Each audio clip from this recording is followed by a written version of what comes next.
and another one, Vision to Vibe. Welcome back, you podcast bingers. We got an excellent episode here on deck for you. My name is your pal, Nick Sal, meeting facilitator, MC extraordinaire, and I have a friend of mine, a business colleague, a collaborator, a thinking partner, a gatherer of communities, a forger of partnerships, family man, world traveler, explorer of new concepts and ideas. And if your AI engine isn't already adding all that up and telling you who I'm talking about, you can see him right here on the screen. It's the one and only Jason Yarborough. How you doing, Jason? What is happening, my pal Nick Sal? I'm glad we're recording this because I'm actually going to take that intro and just put it in LinkedIn from now on. That's my bio from here on out. That was great. Thank you. You're the man.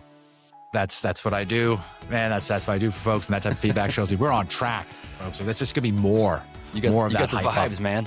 You got the vibes. Let's go. Well, then let's get into it, Jason, because you know that's what I'm all about. If I were introducing you at a conference or event that I'm emceeing, and I want to give you that treatment and hype you up to the max, and I said those types of things, and I go, ladies and gentlemen, put your hands together for Jason Yarborough. What walkout track are we queuing up, do you think, for that type of I got a lot of those songs in in my running playlist, and they're all kind of like walkout tracks. I'm walking into the race, but the one I'm going to go with, and you're going to love this, it's my 5-year-old daughter's favorite song, but it's also a really great walkout track, is Born to Be Wild by Steppenwolf.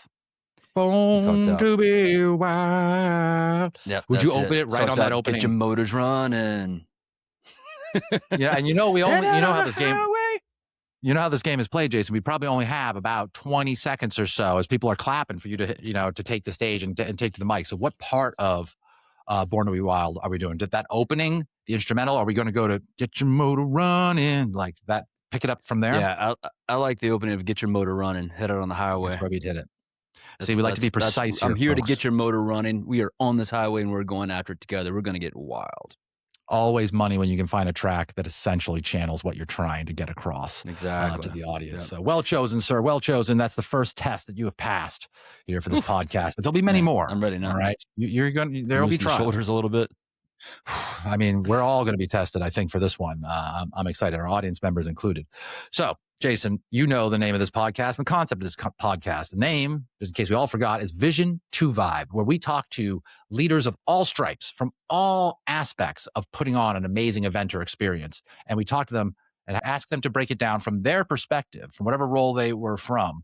What was it like to take their part of the event or the entire event from the vision all the way to this created a lasting impact on my participants. They felt something and it's resonating and echoing beyond that experience. So that's a vibe, right?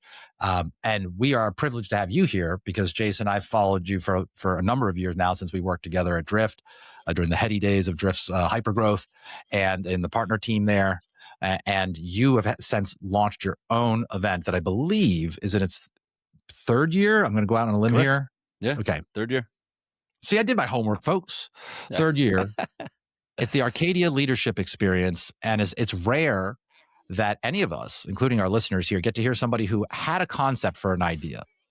Had an idea for an event they wanted to put on and wanted to put it on for themselves, by themselves, more or less, from scratch. Yep. And not only pulled that off once, but was not like, oh my gosh, that was like such a train wreck. I never want to do it again, or at least was so exhausting. You managed to do it not just twice, but now you're on deck for a third one this year. Yep. So that's it. Pretty exciting. Can you take us back? Sorry, you go. What you yeah, no, everything you just mentioned about Vision to Vibe was exactly like how we got to where we did for our first one. Like it was funny, I started this company called Arcadia, which initially started out to be a partner consultancy, but I've got a extensive background in running and managing conferences. And so I told my wife, I remember I was sitting here, she was sitting right behind me, and I was like, I think I want to put on an event here in Bozeman. Arcadia means harmony. So the idea was to build harmony between partner teams, sales, and marketing teams in the consulting that I was doing. And I was like, well, if I'm going to do that, I want to bring them all to the table together, like in real life. So I want to get partner people, salespeople, marketing people together for this event. And then where it really got hairy and crazy was I told my wife, I was like, I also want to do it here in Bozeman, Montana, where we live. Which is not necessarily it's a burgeoning region of the country, as we all know, but not necessarily. But it's not a conference mecca. Yeah, it's not a crossroads for that type. Yeah, yeah. Right. We got like 5 direct flights year round. So like people aren't flying here for their sales events and stuff like that. So we were talking and it was like, you know what, if we do this, like we should do it really Montana style. And then my wife was Go like, on. oh God, what are we getting into here? And I was like, wouldn't it be rad if everybody was sleeping in glamping tents? The whole experience was outside and not a piece of it was indoors. And we really gave people an experience because how many times you go to a conference and you're like, yeah, I went to a conference. I was in the hotel. I didn't leave the hotel. Ate some really crappy conference food. And I don't remember anything that I did there other than like drink and talk to every booth that was there. And I was like, I Right. want to I do mean, it completely different. I went to Inbound last year. I was like, hey, I was in San Francisco last week. Oh, awesome. Did you check out this place or that? Nope. Spent the majority of the time going to and from the center and like being there in that sort of walled garden that they create around the conference space, so that is Exactly. different. So we wanted to create an experience, which is why we named it the Arcadia Leadership Experience. And we were like, who's it for? And I was like, well, I really want to invest in tech leaders and help lead them to greatness. It was kind of the call. And so it became director level or above in the kind of B2B, B2C tech space here in Bozeman, Montana, that was centered around experiences and relationships. Yeah, there was one point in the game where I asked Sam, I was like, can we get away without doing sessions? And she Right. was like, I don't think so because we have to get, people's companies to pay for it and budget. So there's got to be some like, thought leader tracks and stuff. So very first one, we had Sangram Vajre and a few other really great friends come out and speak at it and really talk about go to market, partnerships, marketing, all sorts of great content. But we Our mutual didn't friend, really have, Kathleen Booth, I know came out and spoke. Sorry to yeah, jump in. Yeah, you got a yep. She number was of. there and had a great time. Mhm. So the concept was like, okay, we'll do sessions in the morning and they'll be very interactive, very engaging, very experiential, if I may. And then the Mhm. afternoons are going to be built around these kind of these moving small groups. There was a point in time while we were planning, and this is important to the story, is that we were sitting on the back porch. My wife was like, what do you want people to walk away with? And I was like, ooh, great question. So we had like an intention setting, just meeting on the back porch. And I was like, if people walked away feeling really connected to each other, connected to themselves, and walking with these relationships that are lasting, then we've nailed what I wanted people to get out of this. Because I wanted to be about the people, not about the Mhm. sessions, not about booths and stuff like that, but about the actual experience, what they're going to walk away from and who they're going to walk away from it with. And so we began to intentionally, we use that word a lot around Arcadia, group Mhm. people in these small groups in the afternoon. So the days are bookended, but the whole group together, the sessions, and then the dinners at night. But during the day, you break out into lunch. That's we've got a private chef that comes out and cooks for us, oftentimes over a campfire. We're at picnic tables in one small group. Then you break off into these cohort small group facilitated conversations with another small group. And then from there, you go into these experiences that we have on property, like fly fishing, hiking, yoga, sound baths, tea making, some craft stuff like flower pressing, painting, all this other stuff that you can do on property. So the whole thing was like, how do we give you an experience that you're going to remember and get a lot out of? But also the flip side of this is like Arcadia meaning harmony, is that how do we help you find harmony within yourself? Because we believe the studies that say 2.5 hours in nature can completely rewire the nervous system. So what is 2.5 days in nature going to do for you and for your nervous system and resetting, refreshing, reframing and coming back to it? So like our whole vision was like, let's create this really rad experience in Montana that's going to give you this vibe of like, I'm alive. I kind of feel alive again. I feel something again. I've made some really great new connections, new friends, and I feel like I'm better at what I do. And now I can get to this place where I can explore the intersection of performance and purpose. Look at And that. we try to create this environment where that is open to being talked about, open to being discussed from sessions in our facilitated cohorts, and you explore around campfires later at night. Well, listeners, you may not be in a position as Jason Yarborough is, where you're running your own business. You've done this a number of times before in different formats for other companies. You feel like you are passionate about a particular area of experience or a geography or both. You have a certain outcome that you really believe is important to drive with people. Like, not all those things might come into place for you, but I think what you can take away here that everybody can relate to is a sense of ownership around what you're doing. Mm-hmm. And also, I feel like when I hear you talk, Jason, about these things, you make it just sound simple, not super stressful. We have to be in a paralysis of analysis. We need to workshop and brainstorm. We got to veer left, veer right, focus group, this whole thing.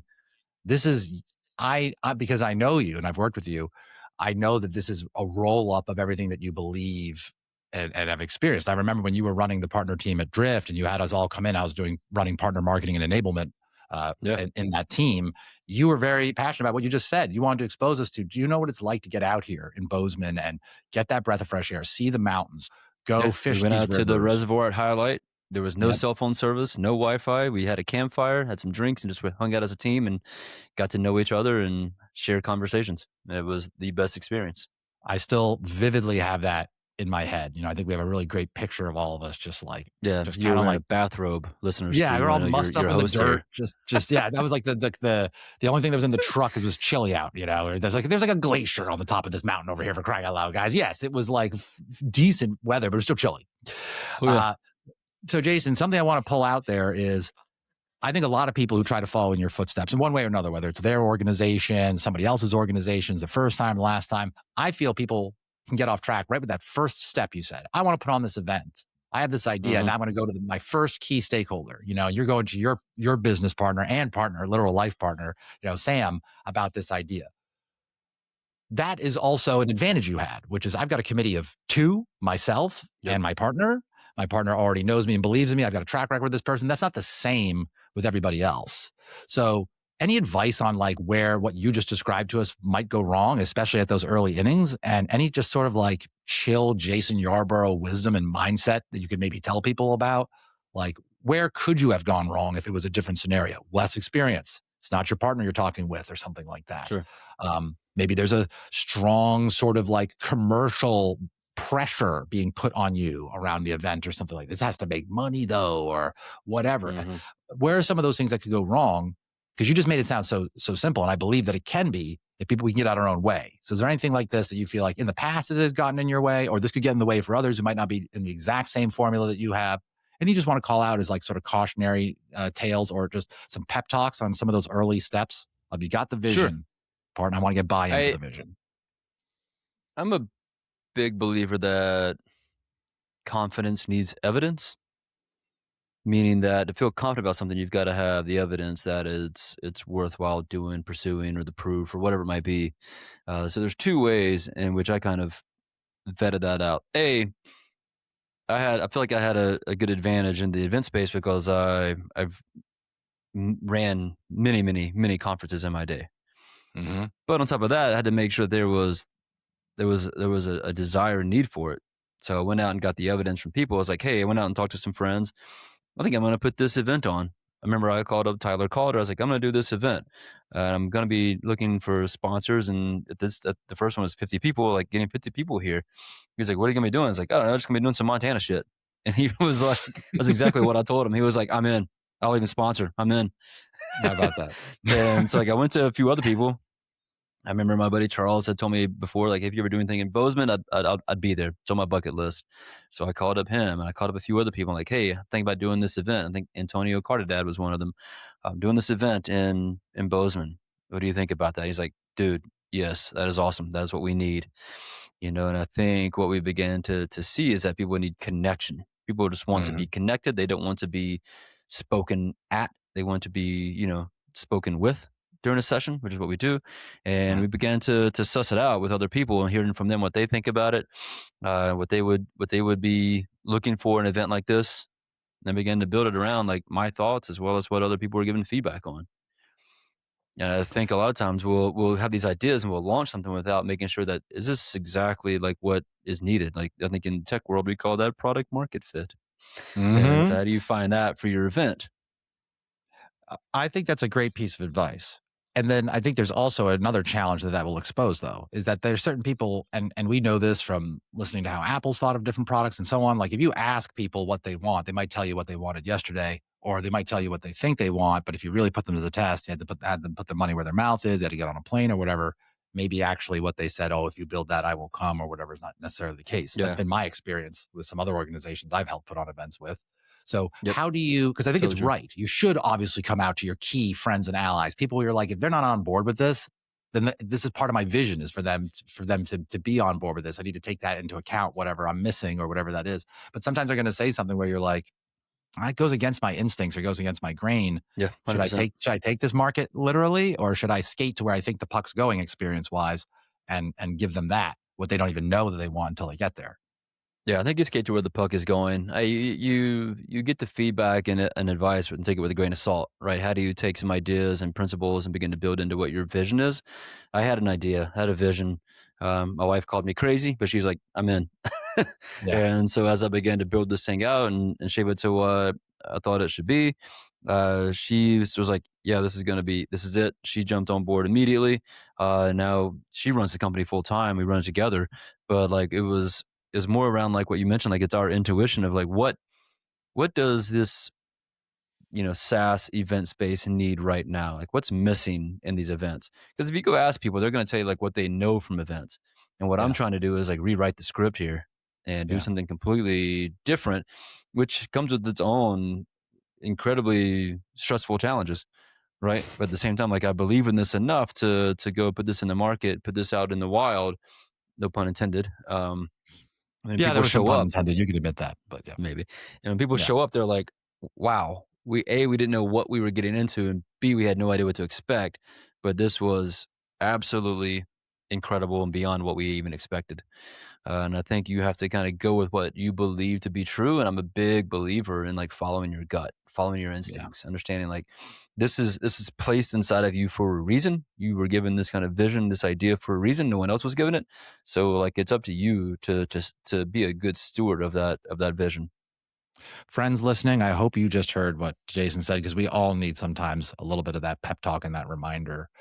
And Jason, I think also what I can relate to you, because I think we are wired in similar ways, with extremely different backgrounds, but certainly I've learned that, and we've talked about this, similar, like that thing you said, like you got excited and you've been excited about people showing Yeah. up and going, what? Like, I think it takes an event like what you're putting on, it takes a little bit of a desire to want to do that too. You Oh say, yeah. I want them not to know what to expect. I want to do something that it's never been in an event playbook before. Maybe people have thought about doing that, but they never had the guts to do it or whatever. Yeah. So there's a I certain love the mentality surprise shift. and delight element of being able to do whatever you want, man. It's the coolest thing. And last year, this was fun. I had this wild idea. And Sam was like, okay. And Sam is my wife for those listening. Here in Bozeman at Montana State, when they kick off all the football games, the Montana State Bobcats, national champs last year, go Cats. Go Cats. They have this rodeo crew ride through called the Satellites, and they're riding into the stadium carrying Bobcat Montana State flags. There's like 6 or 7 horses that come just charging down the field. We were at a game one day and I looked over at Sam and I was like, I want that. I want that for Arcadia. I want that at our event. And so she was like, I don't know. I'm like, yeah, we got to have it. Yeah. And so we I'm not sure how found that these works, Jason. Yeah. Not, we found these ladies, the Satellites, who carry these flags. We called them up and like, hey, can you guys do an event? And they're like, yeah, we can do an event. I'm like, oh heck yeah, it is on. And so what we did, I didn't tell anybody we were doing this, not even our sponsors. But when the event kicked off, we had the Satellites. I think there were 7 or 8 gals riding horses. They came charging through the field where we're at, all carrying a sponsor flag. So every sponsor that was a part of Arcadia, their flag was being carried by this cowgirl, sprinting in the field, running circles around. They're all like gathering around, getting their phones out, and it was the best surprise and delight moment. But it was often a wild idea for something I saw at a football game. and it'd be so easy for that vision just to die on the vine like that, especially from someone that you really love and respect. Yeah. And so sometimes you just have to go, all right, appreciate the gut check. It's expected that I've got this vision idea that maybe others can't see yet, but you saw it in practice in another set. I think that's another skill that you have that other people need to cultivate, is to see something work in another setting and to bring Yeah. that almost kind of B2C experience. Here's what a massive crowd of fans really liked about a sports game. Can I bring that vibe, that pageantry, that majestic, just that excitement all packaged in one, and put that in an intimate space and That's honor it. these sponsors in that way. That doesn't seem tacky, that doesn't seem forced or boring, frankly, in a way that Right. makes them proud. And I mean, if you're a sponsor, you automatically have to capture that and send that to your team and say, look at Oh our yeah, brand presented in a format that's never been presented 100%. before. And they did. Yeah, Like that spoke exactly. volumes to the event. Oh, I just They all love went. They these all little got to go ideas. stand next to the horse with the cowgirl, like hold their flag, get the picture with the horse, cowgirl, and the flag, and everyone loved it. It was such a great moment. I don't want to pull this out too far yet because I want to get to some other foundational things about how you set this up and thought about this. But I know that you also started to think about this event as this event and who comes and what happens there is not the end all be all of what I'm doing and how people experience it. It's almost like a massive studio. You were so much about, because I watched all the content and kind of ate my heart out afterwards, is that you got everybody create and capture. It's almost like a wild open air studio that you Yeah. had. And you're creating these experiences and encouraging people to capture it and articulate themselves and build their own personal brands around it. So tying that back to foundational planning here, we're kind of still in that phase, was that intentional from the get-go? When you thought about who came, what they were going to bring, how you encouraged them or primed them to behave and capture and stuff like that, what you might have recognized and reposted or liked or whatever from people publishing. Just can you tell me about sort of the creator angle You and the know creation opportunity, social angle of it? what's interesting, man, is like that took a life of its own. Like that had nothing to do with me whatsoever. So that was a If discovery anything, as the thing unfolded. yeah. I mean, if anything, we discouraged the use of technology during our event. Yeah. But here's the thing, man. Like if you have an event that's a true experience that people are engaged with, involved with, it's a great setting, it's got great experiences and opportunities, like people are going to want to naturally capture that and share what they're doing. Like you were in a Mhm. really great space. We're in last year we were in a 40-acre ranch here in Montana, surrounded by a creek, a pond, trees, mountains, and people are going to want to just naturally capture all that and create their own content and share what they're doing and talking about. I hired a videographer to come out and shoot it. That was it. Mhm. Um, the only thing we encourage people to do is to have really great, rich, strong, vulnerable conversations. And the rest of like how the people were creating, capturing, sharing, that took a life of their own. And like what you see, like if the event is a 2.5 day event, everybody starts sharing everything like post event, not so much during the event, because we don't have really great cell service. We don't have really great Wi-Fi. It's there, Right. but in certain parts of the property. So it's what surprised me the most was how much people actually stayed away from their devices. The people at the first event, like there was Wi-Fi, there was a cell signal, but everybody was like, it's not really great. So they put it away and they were kind of like, what do I do? What do I do? But the next day, like everybody was present, everybody was aware. They were taking pictures, but like no one's trying to check Slack, LinkedIn, emails. Like they were fully dialed in and engaged. And that for me, like that is the biggest badge of honor that I could ask for our event is that you're fully present, engaged, and aware of what's happening, but you're still taking pictures to share with your family, friends, or social networks. I completely agree, man. Because I just did a post on LinkedIn earlier this morning as I did, helped put on an event for this new agency I'm with yesterday in Boston, and I remarked on that. I said, "What's so powerful?" And maybe for those of us who been in digital and remote and stuff for so long, you can appreciate this more. Was just that sense of presence. You make an investment Yeah, and an effort of time to be there. If it's an intimate event like this, where you've been really targeted to sort of help partner on the success of it by your participation and like everything like that, you feel vested in that. So you're really just dialed in. And that seems quite precious, Jason, right? Like to be able to just have presence at the yeah, person, the thing, the idea, the discussion, the group that's right across from you, right in front of your eyeballs. It felt precious to me, and it felt it is, different man. and I'd say more it's the most effective. precious thing. Yeah. I mean, Can you tell we're us? all Oh, fighting for attention in one way or another. Like the attention is probably the most precious thing you can get right now. If you can get that through your event, through your experience, and I think you've won the game.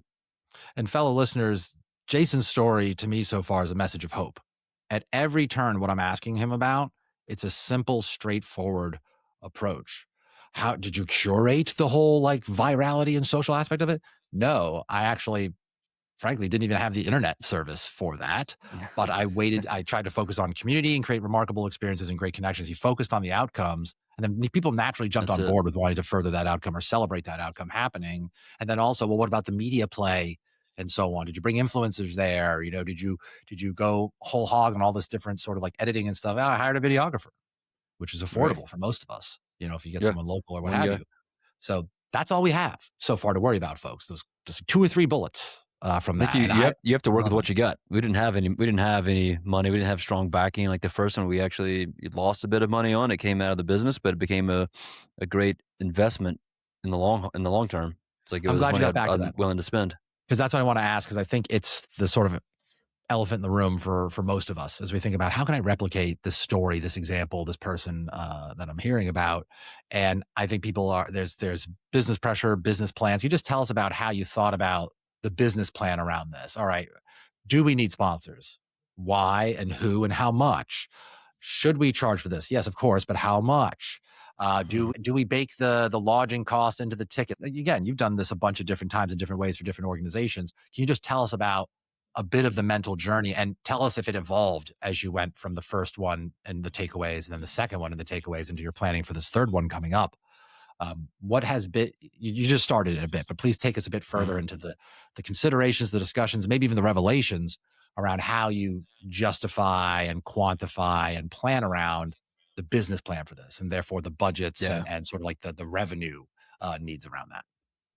Yeah. I'm not sure if anyone's ever rented a ranch in Montana, like rented the whole thing out, but it's rather expensive, rather pricey. And I'm also not sure if you've ever They want rented, money for that, huh? Okay, that's the first thing right now. They want money. 45 glamping tents, which is also quite expensive. And those tents look So as nice, we, right? They they're had super showers and stuff. nice. Yeah. They've got queen size beds in it, little battery operated lamps, and all sorts of things. You're elevated off the ground, so it's a pretty sweet sitch. But as we began to do the math, we're like, "Phew, man, this is going to be expensive." Mhm. So we know for our first event we can't charge an astronomical amount. So we just want to get people there. So like basically looked at how do we cover the cost and began to add up all the numbers. As it goes, F&B, food and beverage, for those that don't Yeah. know, is always more expensive than you realize. So that cost just kept going up because I have a motto: no shitty conference food. And so I Amen. wanted good stuff. People talk about the food all the time, but They that do. drives the costs up. And so as I began to Yes. look at it, I'm like, man, we need some sponsors. And built out I didn't. My wife built out a prospectus, beautiful sponsor deck, began to shop that around, mostly just to friends. And some of the people that were coming to the event began sharing out as well. And we ended up with like 6 sponsors the first year, which was the goal. I don't want to have a lot of sponsors, but we came short on what we needed from a revenue standpoint on the sponsor dollars, as well as the ticket sales we sold out the first year. But from a sponsor standpoint, what we were hoping to kind of push us over the edge didn't quite come through, which is, something to factor in when you're building your very first event and you're not a large brand or a company putting on this experience. We're just 2 individuals putting this thing on for leaders to try to create an experience. So we fell $18,000 short, which is it's hefty. Thankfully, we Mhm. had money in the business to spend on it, and it was a good investment. We understood like what to do better next year. But what the surprising thing was, after our first event, uh, one of the sponsors came back and they're like, I want the title sponsorship next year. Now, He sponsored how at the how energizing was that? How did that feel when you got that that, call or that you heard that comment? I think I may have cried. I'm quite Yeah, the right? I can just emotional. imagine you just Uh, sobbing with gratitude, just like, "Thank you, thank you." yeah, he came back and he was like, we want to be your top tier sponsor. Didn't even have to pitch him. Didn't even have the prospectus done. Um, he said, Now, "You doing it again?" I was people like, on the "Yes." phone, people listening here, sorry to jump in because I think it's just so important. People are looking at that Go for it. moment going, how the heck did that happen? Like, what did they say? Why did they have that faith in next year, in your opinion? And maybe they told you explicitly why. You mentioned something to it earlier, but we go out of our way to make sure it's a really great experience for the sponsors as well, that they're getting just as much value out of it as the attendees. They're baked directly into the experience. we don't have booths. We don't have spaces for you to pop up and do something, demo, share, pass stuff out. So we bake you directly into the experience, whether it's some sort of quick interview, in a session, or helping group you into particular groups that you want to be a part of or people you want to meet. We facilitate really strong introductions to our sponsors. And the one thing that I'm probably the most proud of in our event is every single one of our sponsors has generated a positive return off of our events. So they want to come back. They want to be a part of it. I think Partner Stack, not only do they generate a positive return, but they also see this as making a really great investment into their target accounts, like Yeah. into their champions, their buyers, decision makers. Like they're investing in them just as much as we're investing in them, and they really Mhm. view it that way. And I think that's the best thing you could ask for in a sponsor. And I think as a result, they show up. They show up fully. They show up whole, and they want to Mhm. be a part. They want to help out. They bring as much energy to the experience as we do. And I as a want to result, unpack they generate if pipeline. this Go is for it. so good, and I'm only jumping in because I want to unpack a few things for the listeners before it kind of leaves my brain and everybody else's who's probably trying to hold on to it. So number one is you got your own attendees, the first believers involved in finding more. So you said, hey, you believe in me, you believe in this vision. Why don't you buy a ticket or why don't you sponsor? Once they're invested in that way, you're like, obviously now you want it to be successful because you're coming or you're throwing Mhm. down. So why don't Yeah. you go? And who else do you want to be there? Who else do you think should sponsor? You got them involved in it, which I think is amazing. You Yeah. talked about a best practice I think a lot of event organizers and marketers are talking about right now, which is make the sponsors have an experience as much as the true attendees or participants to have an experience. Yeah. Sometimes we all feel like, oh, we can't even really acknowledge the sponsors are here. And the sponsors don't really want to have a lot of attention perhaps. And they're sort of kind of hanging out in the background a little bit.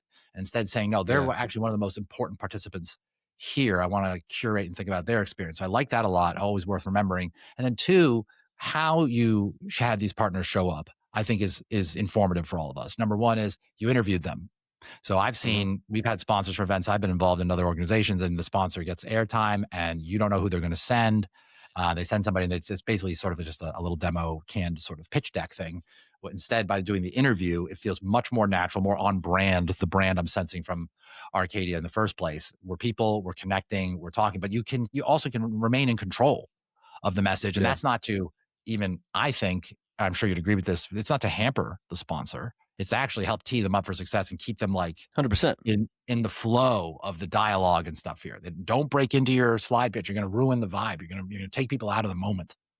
Yeah. Yeah. Yeah, to your point, like, I had one company want to send, like, just like a nothing against it, but like a BDR to the event to do some pitching and selling, and I had to tell them, "No, they that's not what this event is about. It's not for pitching and selling, but also be like whoever attends has to be a director level or above. Like they've got to be in a leadership role. I can't have non because I want people to immediately walk in and have very similar peer to peer conversation, challenge to challenge conversation, and be able to immediately hit the ground running with each other. And it's like you've got to be willing to say no to create the experience that you want to create, and vet the right level of partners and sponsors you want in the door to begin with.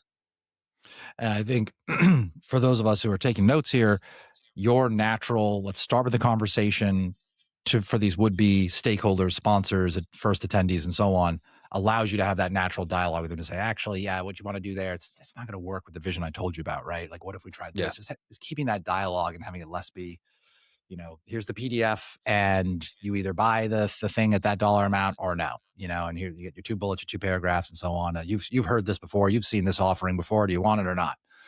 Type of thing. Both you and I have picked up those Yeah. types of sponsorships before, sometimes not that meaningful. Right. So I'm curious, Jason, as we sort of start to enter our last chapter here, and we're starting to see the horizon, the sunset approach us here, is what were some revelations after you completed that heroic first effort, that huge leap of faith, that major stretch that you've just described to us for the last several minutes in round one, year one, and then you started thinking about year two? Were there some things once you looked at the receipts, aside from, well, I got this 18K gap. Thank you for the transparency on that, by the way. Like, let's keep it real here. Sure. But like we see this gap, but now I've got somebody who says I want to be title sponsor for next year. Like, first of all, what did it take to drag you into the next year? Were you already like, I'm in, whether I look at the receipts or not, or what this totals or not, like before Yeah. the first event even ended? Tell us about that. Before the first event was over, like I knew we had something special and that we had to do it again.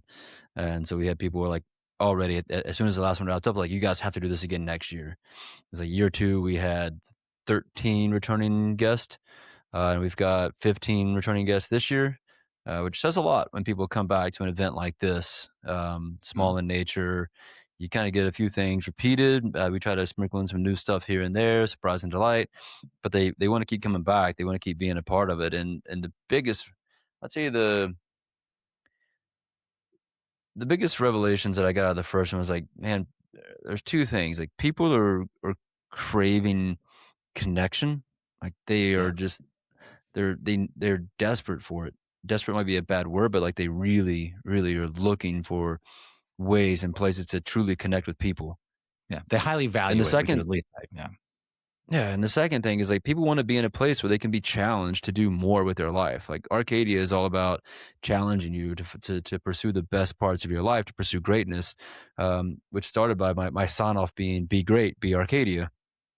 And so we want to challenge people to be Arcadia, which means like harmonious with yourself, your life, and everything, the work you're doing, and the family, your people, presence, and then being great. It's like that pursuit of greatness, that pursuit of excellence, which is an ongoing pursuit. It never stops.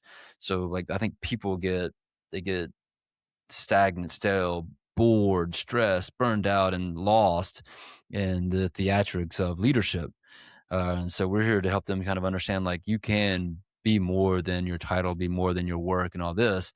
And we give you a place to stop, pause, and think about that and really challenge you to pursue it. So A, people wanted connection, and B, people wanted to be challenged. People wanted to know that, you know what, I can do hard things. I can commit to this pursuit of excellence and greatness. Yeah. Well, I'm following on every word. And the themes you just described, those objectives you described, that's like the human persona. That's not even like an individual role or an Hmm. industry you're talking about, or even somebody's stage in life. That is what humans, I think, are after.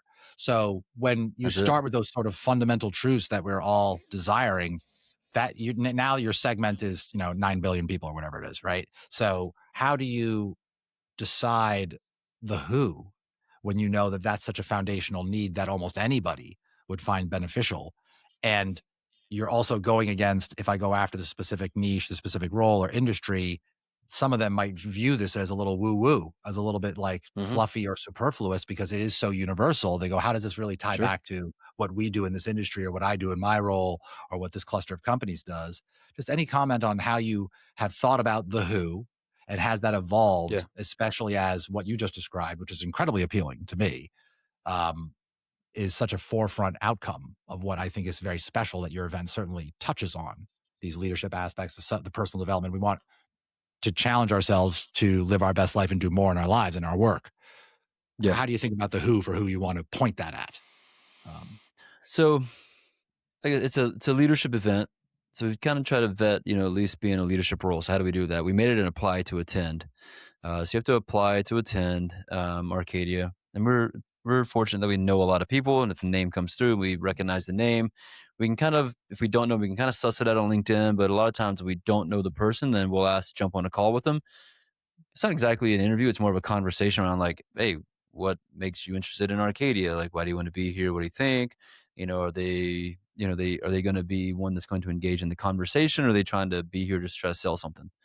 mhm. So we really try to qualify the right people to be in the room and bring And them quickly to in. jump in, Jason, Uh, because I want to paint this picture fully for all of us who want to follow it and take away from it.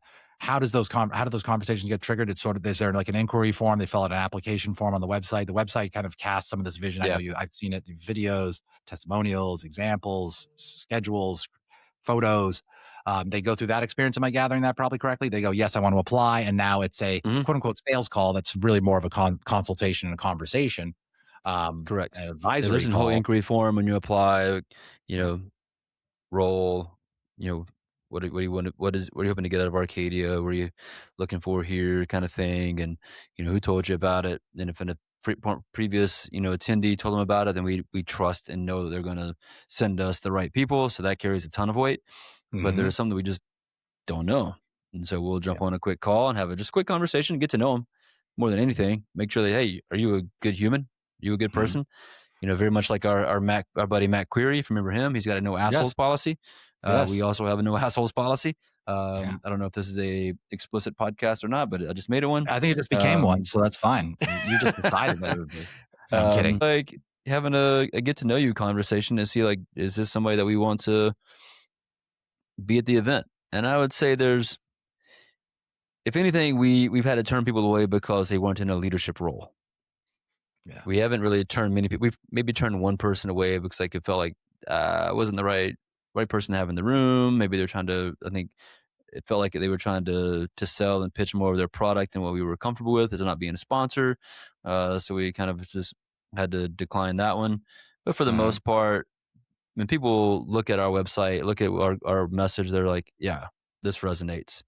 Yeah. And if it resonates, you're going to apply. And if it doesn't resonate, then you're probably not going to apply. And there's a lot of people that I meet at events, conferences, LinkedIn, and I start talking with them about our event. They're like, oh, this is great, interesting. I was like, oh, let's go. And I was sold a number of tickets that way. It's just naturally at top of mind, and you naturally just weave it in when it's in context to the conversations that you're having. I've seen it in action. You're very good at it, and I really think there's a lot of wisdom in what you're doing. Now, not everybody here, the events maybe at such a large scale, you or your team can't do what Jason just said. But Jason, I see only upside from the idea of creating a space and a moment where if somebody can express an intention or an interest to go to your event, whether they can buy the ticket right now or they're applying like you've chosen to do with your more smaller, more intimate and curated event, Jason, but having a conversation. You're not only good, there's upsell opportunity there. Maybe you can actually uncover something else you can offer them, a VIP experience, a referral to somebody else to come or to sponsor and so on. But I think they're probably just more likely to follow through on whatever commitment they're about to take because now you've added that human element. They're meeting the organizer, they're meeting the heart of it. And you already said from the beginning, it's a big part of what you wanted was to get a certain group of people together and give them an amazing experience and then set them loose to be able to discuss with each other and to interact with each other and forge those connections. So it's so important. Who's there? I don't know. I would just feel that much more committed if I spoke to someone like you and you were like, yeah, you're in. I want to see you there. Yeah. Like now now I really want to go and I really want to follow through with my commitment to go. And now I'm maybe thinking about somebody else I want to have come with me because I've met the organizer before and it was a very easygoing conversation and I'm more excited than before. I just think it's good to, if you can afford it, the time wise or skill wise or what have focus wise, call everybody. Absolutely. Call everybody. And it's an investment in yourself. Yeah. I don't see how you would come away with, gosh, that was such a waste. Even if they already had bought the ticket. Right. I still want to talk to you. Thankfully, I don't think anyone's said that. We've got a returning guest this year. I think it's a mutual friend, but she's like, I'm not a camper at all, but I will come back to this event because I love it so much and I love what you guys are about. And so she comes and puts herself in the wilderness. Could we underscore that? Could somebody who's like, I don't really like camping. I'm not naturally a person who wants to go hike and go to the outdoors, but I do like what this event is all about. Were those types of people, which I could count myself one of them depending on the context of the day or whatever's going on, still able to comfortably lodge, in that environment? Was there a little bit like, yeah, a little bit. Yeah. Good. Yeah, we've got many people that one of our mutual friends came the first year. He's like, I don't camp. I've never camped in my life, but I'll come to this because like I believe in you and I believe in what this event is about, and I want to come experience it. And selfishly for that person, it's the closest, judging from what I've seen, but what you've described with those, and you do a good job on the website describing the lodging and stuff, so people can be assured of what they're getting into. Yeah, you get a queen size bed. Let's be honest, like you're not in a sleeping bag on the ground. You're in a queen size bed with a sheet and a comforter. You have a wax canvas tent that you can stand up in, and you can even do some burpees in if you wanted to. Yeah, man. I mean, if you haven't checked the glamping box, this sounds like a good excuse to do that too. I think everybody should have that on their bucket list. What about like camping? I just want to check the glamping box for myself, do some glamping once a year. So I was like, let's host a glamping event. Sounds great. Right? See, that's good too. I think I want to underscore for me, folks, what I took away is like, you got to want to be your own attendee at your own event. You want to put on an event that you're like, I would not hesitate to do that. That sounds awesome for me. Not what I think should be awesome for me, what I think would be awesome for me to get a bunch of other people to think was awesome. Like, no, I think you might be I and others might be missing the mark a little bit. It's got to be like, oh, I want people to see that. I want to see the look on people's faces when that happens, or that's whatever it is, and see how psyched they're going to be or how awesome the connection will be, what have you. So as we ride out here, you're now into year 3. We're on the eve of this thing.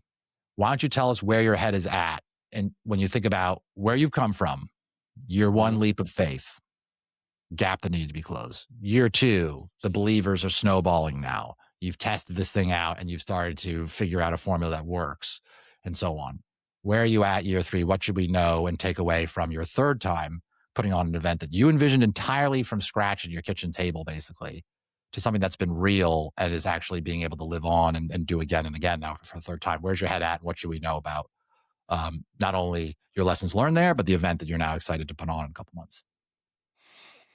Yeah, that's a loaded question. Of course it is. One side of it is like, how do we continue to build community? So after last year's event, people came to us like, we want to have more of these kind of conversations. Like they weren't tactic or strategy. They weren't the typical work conversations. They were like real life, personal stuff. Like we want to have more of these kind of conversations that help us, you know, pursue that greatness and become the best versions of ourselves. So we're like, okay, heard. We launched a community in September of last year. So we have a membership based community where we have right now close to 60 people in the community. The goal is Very to cool. cap it at 200. So how do we continue to invest in that and create that concept both at the event, but also in the community, and how we kind of, marry the two as beautifully and harmoniously as we possibly can. But also like, how do we continue creating this really rich experience and like continue to freshen it up at the actual in-person event? Mm. How can I get away with under indexing on the go to market tech strategy sales conversations, and over index on more of the personal leadership type development? Like we've got our friend Lindsay Dechimka coming to speak on building brave businesses and brave lives.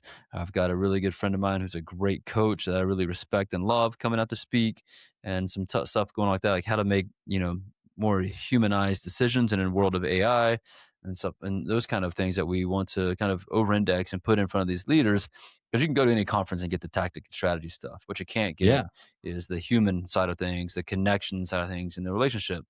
So how do we begin to build more of that and make this a really rich experience and continue to surprise and delight people or year over year, even if they are a three-peat attendee, which we've got quite a few of those this year. Hmm.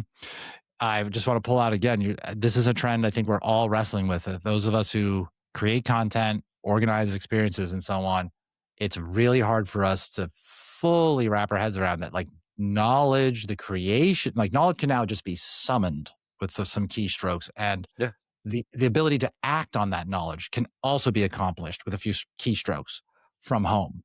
And that was so often what I and others were after as participants in gatherings and events in business.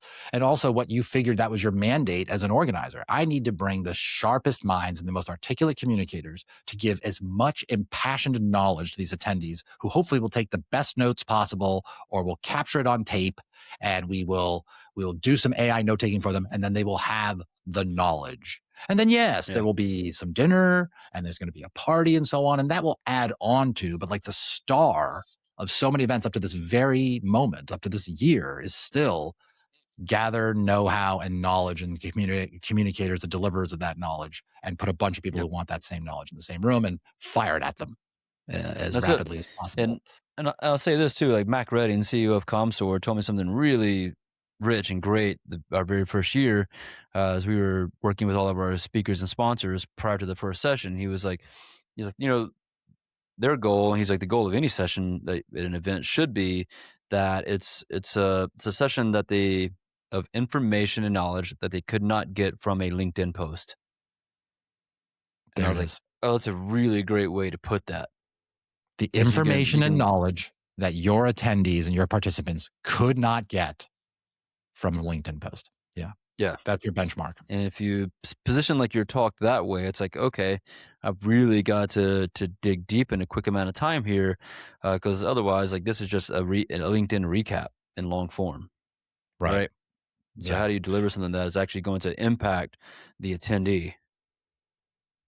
And that is And what the that's Arcadia Media Experience is shaping up to do for its third year in a row here, Jason Yarborough. So really appreciate your time. Where, if folks want absolutely. to follow you, they want to learn more about what you've pulled off here and what you're about to pull off bigger and better for this year, where should they go to follow up and follow through on what you've described for us here today? Yeah. Quite active on LinkedIn, just Jason Yarborough. You can search linkedin.com/n/Yarby if you want to find me that way. Just search my name. You can also find more about our event, Arcadia Leadership Experience, at arcadialeadershipexperience.com. Good choice of You can URL there. find Strong. more about our community and everything else will be rolled up under another URL after this event, but B Arcadia, BE Arcadia, looks like Bearcadia, which is why we have the logo as a bear to really mess with some people. Plus, we're in nature here. But you can find more about the community and everything else we're doing at barcadia.com. And Jason's sneaky funny and has a sneaky great sense of humor. He's got that sort of just like North Carolina chill sort of way about him, but you're gonna laugh. That's right. You go out there, you're Sneak gonna have some attack. fun. This guy likes to have fun, and you're gonna have That's some right. fun. But you're still gonna go deep. You're gonna learn. You're gonna grow. So That's it. I'm rooting for you folks. I'm hunting for my budget for my plane ticket to be there as well. If not this year, the next. But I'm a big fan of everything that you've done, Jason. I'm glad I could expose a little bit of your mentality and the journey you've been on to some of my awesome listeners here, where I'm just really invested. Anybody who wants to take time listening to these conversations, I hope it inspires you to just take a little bit of action in these examples from some of these folks I've shown to you. You too can see similar success in your own way, in your own style, within your own constraints. Reach out to Jason, reach out to me. We're pulling for you. We want more 100%. People to follow in these footsteps and have more visions become more vibes. That's a more exciting world for us both to be in. Amen, Jason? That's right. We need your ideas out there in the wild, man. We need to stop reliving off other people's recycled ideas. We need some new fresh stuff out there.